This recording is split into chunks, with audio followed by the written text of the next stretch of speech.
Hi, my name is Rebecca, I'm 28 years old, and I'm a high school art teacher in Portland, Oregon. 3 months ago, my parents called me for the first time in 8 months. They wanted to invite me to my sister's baby shower. I let it go to voicemail. This is the story of how my family paid $85,000 for my sister's dream wedding but told me they couldn't spare $5,000 when I was diagnosed with cancer. I should probably start by explaining what it was like growing up as the other daughter in the Morrison family. My sister Vanessa is 3 years older than me, and from the moment I could understand family dynamics, I knew she was the son and I was just some distant planet nobody remembered existed. Vanessa was beautiful, charismatic, and knew exactly how to wrap our parents around her finger. I was quiet, bookish, and apparently forgettable. Mom and Dad owned a successful dental practice together. We weren't rich, but we were comfortable. Very comfortable. Vanessa got a brand new BMW for her 16th birthday. I got a used Honda Civic when I turned 18, but only because Mom didn't want to drive me to my part-time job anymore. Vanessa's college was fully paid for at USC. I got partial funding for state school and worked 3 jobs to cover the rest. When I asked why, Dad said, "Vanessa needs more support. You've always been so independent." Independent. That was their favorite word for me. It really meant we don't want to bother. But I loved them anyway. Kept trying. Every holiday, every birthday, every family dinner. I showed up with homemade gifts and genuine smiles, hoping that maybe this time they'd really see me. The pattern continued into our adult lives. Vanessa became a social media influencer with a modest following, which our parents treated like she'd won a Nobel Prize. I became a teacher, which Dad literally forgot when introducing me to his golf buddies. "This is Rebecca, she does something with kids." "Thanks, Dad." Really feeling the love. Then came the engagement. Vanessa got engaged to Chase Pemberton, whose family owned a chain of luxury car dealerships. The moment she announced it at Sunday dinner, Mom literally screamed and cried happy tears. They immediately started planning the wedding of the century. Dad said, and I quote, "Nothing is too good for our Vanessa. We'll make sure she has everything she's ever dreamed of." I was genuinely happy for her. I really was. I helped pick out bridesmaid dresses, gave my input on venues, and even offered to create custom artwork for the invitations. But as the months went by, the wedding consumed everything. Every family conversation, every gathering, every phone call was about Vanessa's big day. "Rebecca, can you make it to the cake tasting?" "No, Mom, I have parent-teacher conferences." "Rebecca, we need you at the florist this weekend." "Sorry, Dad, I'm running a fundraiser for my students." "Rebecca, you're being so selfish. This is your sister's special day." That was Mom, her voice sharp with disappointment. The wedding budget grew and grew. Custom designer dress, $12,000. Destination bachelorette party in Cabo, $8,000. Venue at a historic vineyard, $35,000. The list went on. I heard them discussing it one night when I stopped by unannounced. Dad was writing another check. "That's $73,000 so far," he said, not sounding remotely concerned. "But she's worth it. Our baby girl only gets married once." I felt something twist in my chest, but I pushed it down. Be happy for her, I told myself. Don't be bitter. Then I found the lump. It was 2 months before Vanessa's wedding.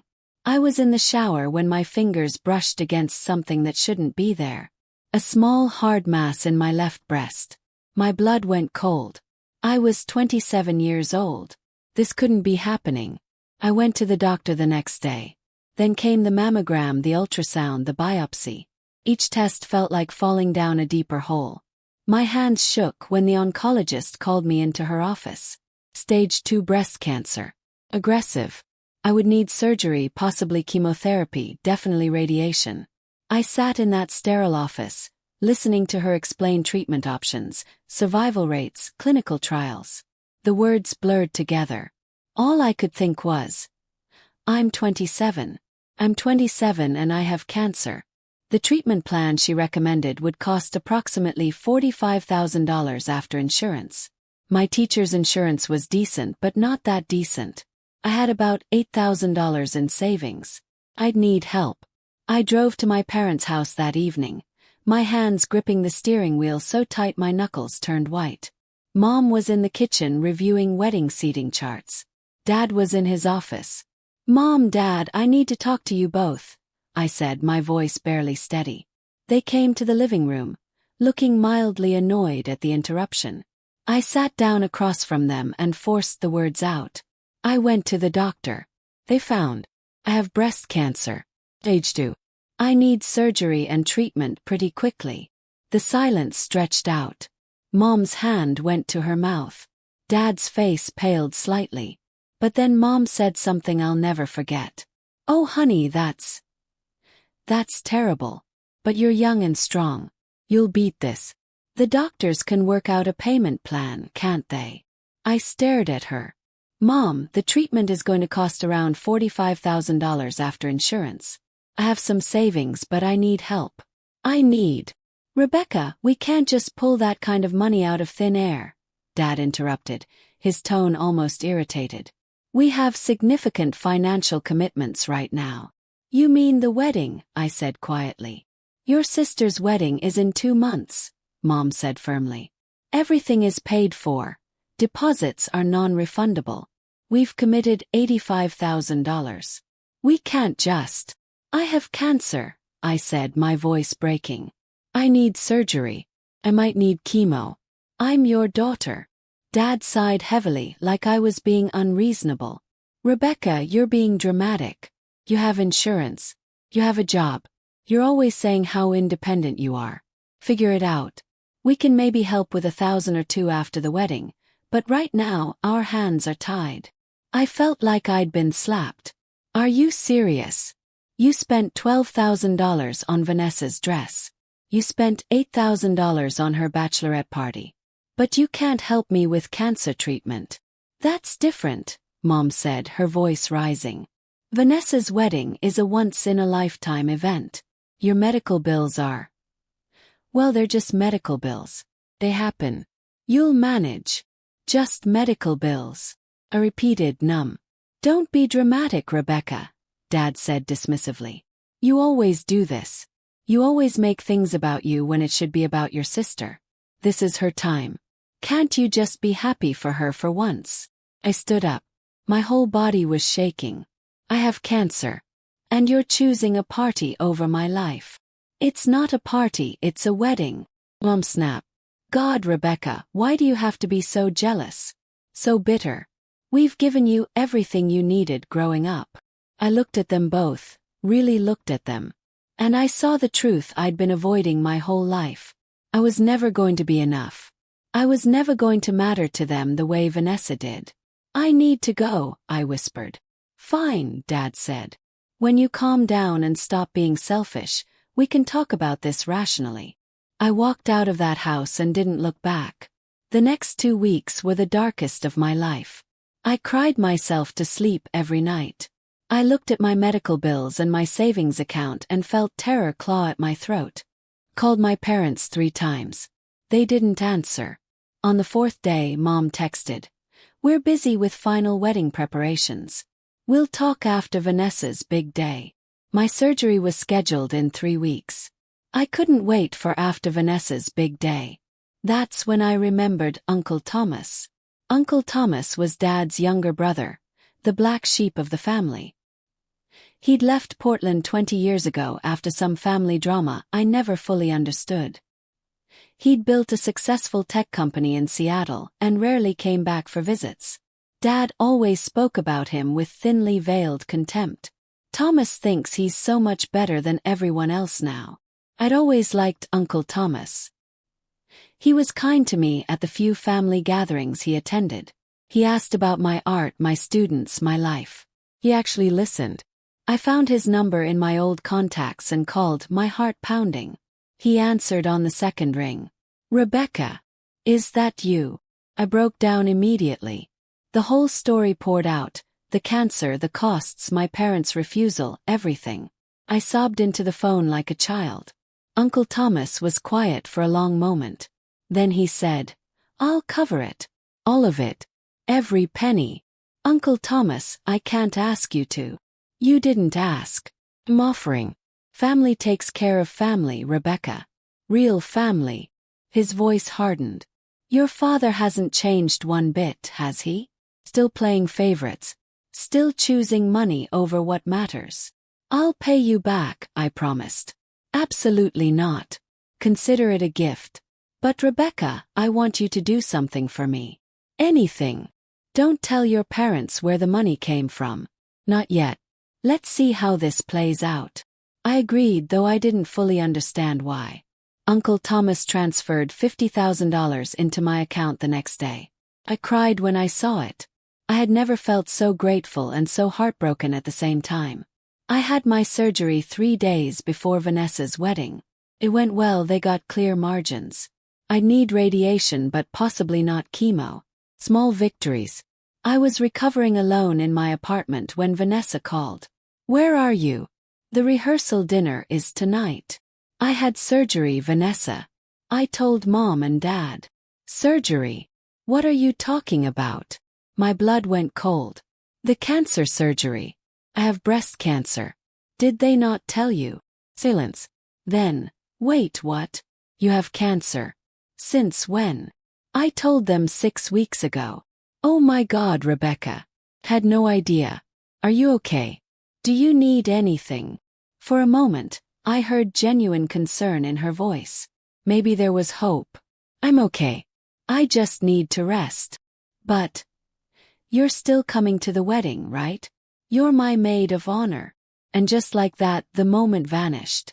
Vanessa, I just had surgery. I can't. Rebecca, please. I need you there. This is the most important day of my life. You can sit down most of the time. Please don't do this to me.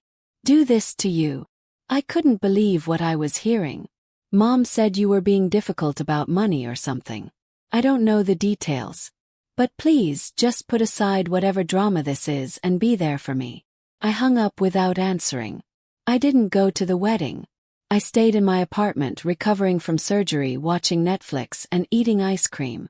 My phone exploded with messages from my mother.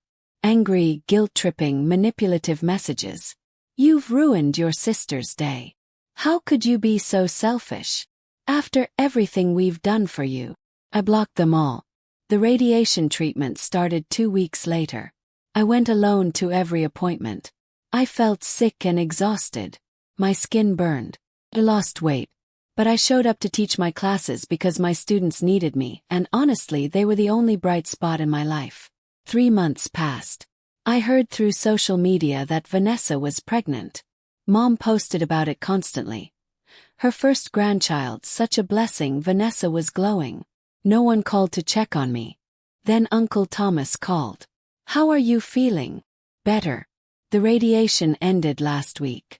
Doctor says the prognosis is good. I'm glad. Listen, are you ready for the next step? What next step? Getting your justice. I've been doing some digging into your parents' finances. Did you know your dad remortgaged their house to pay for Vanessa's wedding? My stomach dropped. What? They're in serious debt. The practice is doing fine, but they way overspent. They've been living off credit cards. And there's more. Your father's will currently leaves everything split 80-20 in Vanessa's favor. The house, the practice, everything. I felt rage bloom in my chest. 80-20. I've been waiting 20 years for the right moment to have a conversation with your father. I think that time has come. Are you in? What kind of conversation? Uncle Thomas explained his plan. It was beautiful. It was perfect. It was everything they deserved. See, what Dad never told anyone was that Uncle Thomas had helped finance the dental practice 30 years ago. There was a legal partnership agreement that had never been fully dissolved. Uncle Thomas owned 30% of the practice. He'd been a silent partner for decades, letting Dad run things, never interfering. Till now. I'm calling in the partnership terms, Uncle Thomas said. Either he buys me out at current market value, which he absolutely cannot afford, or I'm taking active control of my share of the business. I'm going to make his life very complicated. But I'm also going to offer him an out. What out? He rebalances his will to split everything 50-50 between you and Vanessa. He also publicly acknowledges what he did, choosing a wedding over your cancer treatment. He makes amends. Real amends. He'll never agree to that. Then he loses the practice. His choice. 2 weeks later, Uncle Thomas came to Portland. He arranged a meeting at the practice. Dad, Mom, Uncle Thomas, Vanessa, Chase, and me. Dad thought it was about some routine business paperwork. He had no idea I'd be there. The look on his face when I walked in was priceless. "Rebecca, what are you doing here?" Mom asked, her voice tight. "I invited her," Uncle Thomas said calmly. "Sit down, everyone. We need to have a family meeting." For the next hour, Uncle Thomas laid it all out. The partnership agreement. The debt they were drowning in. The will that left me with scraps. And finally, what they'd done to me. "You chose a party over your daughter's cancer treatment," Uncle Thomas said, his voice like ice. "You let her face the most terrifying experience of her life alone while you spent $85,000 on a wedding." "We didn't let her face it alone," Mom protested. "She had insurance. She had her job. She was fine. I paid for her treatment," Uncle Thomas said quietly. Dad's face went purple. "You what?" "I paid for everything. Surgery, radiation, medication, time off work. Everything you should have paid for." Vanessa looked at me, her eyes wide. "Is this true? They really didn't help you?" "I begged them," I said, my voice steady. "I told them I had cancer. And Dad said my medical bills were just medical bills, but your wedding was a once-in-a-lifetime event." Vanessa's face crumbled. "Oh my God. I didn't know. Rebecca, I swear I didn't know." "I believe you," I said softly. And I did. Vanessa was spoiled and self-centered, but she wasn't cruel. Dad stood up. "Thomas, you can't just swoop in here and—" "Sit down, Richard." Uncle Thomas's voice cracked like a whip. "Here's what's going to happen. You have 3 options. 1. Buy out my share of the practice for $400,000. 2. I take active control and start making decisions about how this business runs. Or 3. You do exactly what I tell you to make this right." "And what's that?" Dad asked, his jaw clenched. "You split your estate 50-50 between your daughters. You publicly apologize to Rebecca. You pay back every penny I spent on her treatment. And you get family therapy to figure out why you're such a terrible father. You can't blackmail me into—" "It's not blackmail. It's consequences. You made choices, Richard. Now you live with them." Mom was crying. "Thomas, please. We made a mistake. But you can't destroy us over this." "You destroyed yourselves," I said quietly. "I would have forgiven you. If you'd just shown up. If you just cared. But you didn't. And now you have to face what you've done."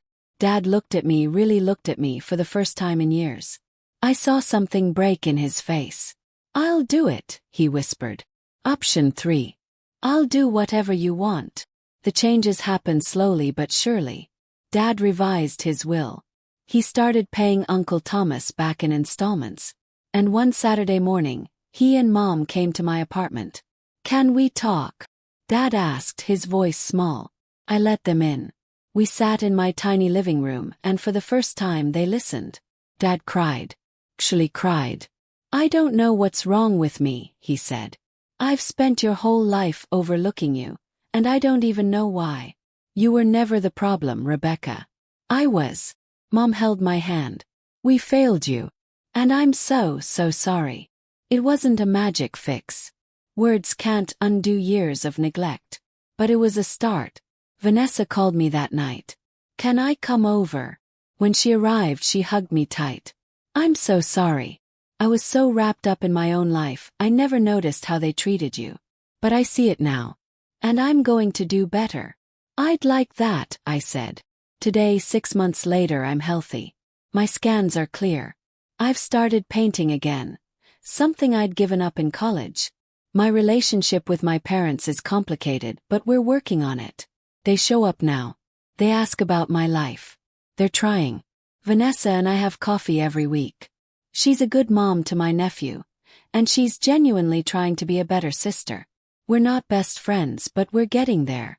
Uncle Thomas has become like a second father to me. We have dinner every month, and he's teaching me about investing so I can build real financial security. The other day Mom called. Can we take you to dinner? Just you, not Vanessa. We want to celebrate your remission. Just me. Not an afterthought. Not the other daughter. Me. Said yes. Sometimes people ask if I regret how everything went down. If I wish I'd handled it differently. And I tell them the truth, no. I don't regret standing up for myself. I don't regret showing my parents the consequences of their choices. They chose a wedding over my life. And that taught me the most important lesson I've ever learned. Sometimes the family you're born into isn't the family you deserve. But you can choose who gets a place in your life. And you can demand they treat you with the respect you've always deserved. I'm Rebecca Morrison. I'm 28 years old. I'm a cancer survivor, a teacher, and someone who finally knows her worth. And I'm done apologizing for taking up space.